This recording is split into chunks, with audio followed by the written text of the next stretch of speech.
Hi friends, welcome back to my channel. எல்லாருக்கும் வணக்கம். இன்றைக்கி என்ன ரெசிபி பார்க்க போகிறோன்னா, குதிரைவாலி அரிசி வச்சு கேசரி தான் செய்து காட்ட போகிறேன். ரொம்ப சூப்பராக இருக்கும், டேஸ்ட்டாகவும் இருக்கும். இது ரொம்ப ஹெல்த்தியும் கூட. வாங்க இதை எப்படி செய்யலான்னு வீடியோக்குள்ளே போய் பார்க்கலாம்.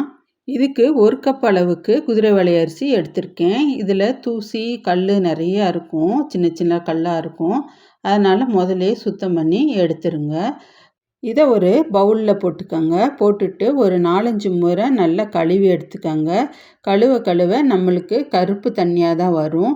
அதனால் இந்த மாதிரி நல்ல தெளிவான தண்ணி வர வரைக்கும் கழுவி எடுங்க.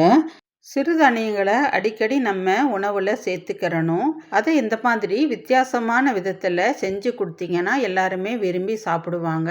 இந்த குதிரைவாலி அரிசியிலேயே புளியோதரை, வெண்பொங்கல் இந்த மாதிரி ஐட்டங்களும் செய்யலாம். நீங்கள் லஞ்ச் பாக்ஸு ரெசிப்பியாகவும் செஞ்சு கொடுத்து அனுப்பலாம். இது டேஸ்ட்டு பிடிச்சி போச்சுன்னா விடமாட்டாங்க. இப்போ இது நல்லா ஊறிடுச்சு. இதை ஓரமாக எடுத்து வச்சுருங்க. இப்போ ஒரு இடிகல் எடுத்துக்கோங்க. அதில் 2 ஏலக்காய் சேர்த்து நல்லா பொடி பண்ணி வச்சுக்கோங்க. நீங்கள் இதை ஏலக்காயை 2 எடுத்து ஜீனி தேவையான அளவுக்கு எடுத்து மிக்சி ஜாரில் போட்டு அரைச்சி கூட ரெடி பண்ணி வச்சுக்கோங்க. இதை எப்படி செய்யலான்னு பார்க்கலாம் வாங்க. ஸ்டவ் ஆன் பண்ணி ஒரு பேன் அடுப்பில் வச்சு 2 ஸ்பூன் நெய் சேர்த்துக்கோங்க. சேர்த்துட்டு இதை கூடவே நம்ம ஊற வச்சுருக்கிற இந்த குதிரைவாலி அரிசியும் தண்ணி இல்லாமல் சேர்த்துக்கோங்க. நீங்கள் அரை மணி நேரம் ஊற வச்சா போதும். இதை அப்படியே கிளறி விடுங்க. இந்த நெய் வாசனை இந்த அரிசியோடு சேர்ந்து வரணும். அதனால் இந்த தண்ணி எல்லாம் வத்துற வரைக்கும் நல்லா பரட்டி விடுங்க. சிம்மிலேயே வச்சுக்கோங்க ஸ்டவ்வை. இது சாப்பிட்றதுக்கு அவ்வளோ சுவையாக இருக்கும். நீங்கள் சீனிக்கு பதிலாக நாட்டு சக்கரை கூட சேர்த்துக்கலாம். 1 கப்பு அரிசிக்கு நான் 3 கப்பு சேர்த்துருக்கேன். இதை ஊற வைக்காமல் இருந்தீங்கன்னா 4 கப்பாக சேர்த்துக்கோங்க. நான் ஊற வச்சனால 3 கப்பு சேர்த்துருக்கேன் தண்ணி. இப்போ ஒரு சிட்டிகை அளவுக்கு உப்பு சேர்த்துக்கோங்க. இது சுகரை ஈக்குவல் பண்ணும், அதுக்காக சேர்த்துருக்கேன். இப்போ இதை நல்லா மிக்ஸ் பண்ணி விட்டுருங்க. மிக்ஸ் பண்ணிவிட்டு ஒரு மூடி எடுத்து மூடி வச்சுருங்க. சிம்மில் வச்சுருங்க ஸ்டவ்வை. மறுபடியும் திறந்து பார்த்திங்கன்னா கொதி வந்திருக்கும். இப்போ கரண்டியை வச்சு மறுபடியும் கிளறி விடுங்க. அடி பிடிச்சிடாமல் இருக்கிறதுக்கு நல்லா கிளறி விட்டுட்டு மறுபடியும் மூடி போட்டு வச்சுருங்க. இப்போ மறுபடியும் திறந்து பார்க்கலாம். நல்லா வெந்திருக்கும். இந்த மாதிரி தண்ணியெல்லாம் வற்றி வந்துடும். கரண்டி வச்சு மறுபடியும் கிளறி விட்டுருங்க. இந்த அளவு போதும்.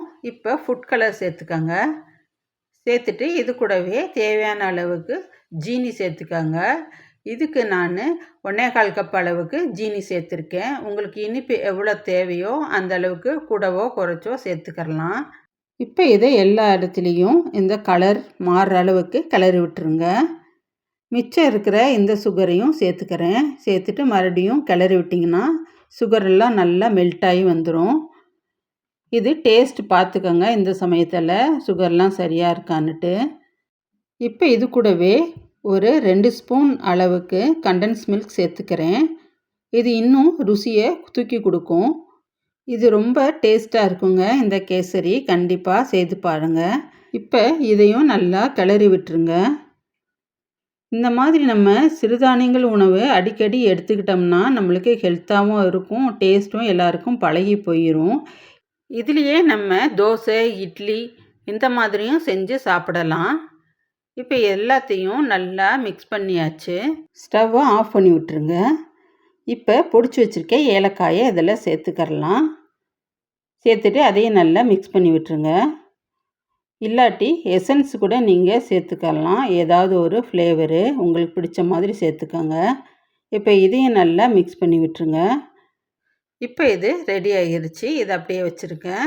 மறுபடியும் ஸ்டவ்வை ஆன் பண்ணிக்கோங்க. ஒரு பேன் அடுப்பில் வச்சு 2 ஸ்பூன் அளவுக்கு நெய் சேர்த்துருக்கேன். சேர்த்துட்டு இப்போ இதில் முந்திரி, திராட்சை இது 2ஐயும் சேர்த்துக்கோங்க. சேர்த்துட்டு நல்லா பொரிய விடுங்க. இதில் நீங்கள் பாதாம், பிஸ்தா அது கூட பொடிச்சு போட்டு சேர்த்துக்கரலாம். அதுவும் டேஸ்ட்டு நல்லாயிருக்கும். இந்த கேசரி நெய் வாசனையோடு சாப்பிட்றதுக்கு அவ்வளோ டேஸ்ட்டாகவும் வாசனையாகவும் இருக்கும். இப்போ இது நல்லா பொரிஞ்சிருச்சு. முந்திரியும் திராட்சையும் நம்ம கேசரியில் இதை சேர்த்துடலாம். சூப்பராக கலர்ஃபுல்லாக இருக்குது பாருங்கள். டேஸ்ட்டும் அவ்வளோ சூப்பராக இருக்கும். கண்டிப்பாக ட்ரை பண்ணுங்கள். இதை இப்போ நல்லா ஸ்ப்ரெட் பண்ணி விட்ருங்க. இந்த மாதிரி நம்ம இந்த ஸ்வீட்டை சாப்பிடும் போது திகட்டாது. சாப்பிட சாப்பிட நல்லாயிருக்கும். இதை நீங்கள் ட்ரை பண்ணிவிட்டு எப்படி இருக்குன்னு கமெண்ட் பண்ணுங்கள், சப்ஸ்கிரைப் பண்ணுங்கள், லைக் பண்ணுங்கள். தேங்க்யூ.